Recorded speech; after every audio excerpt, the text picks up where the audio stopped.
bir marta subhanallohi deb chin dildan banda Allohni zikr qilsa, ana shu zikrini savobi tarozini to'ldiradi, qiyomat tarozisi.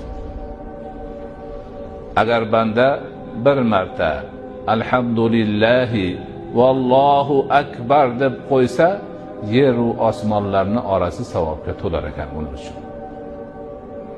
Qarang, boshqa hech narsaning keragi yo'q. O'tiribmiz oddiy holatda bir soniya ham ketmaydi subhanallohi deyishga.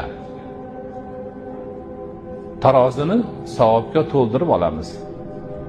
Valhamdulillahi vallohu akbar deyishga hech qanday vaqt, harakat, juhd, mashaqqat yo'q. Savob to'la.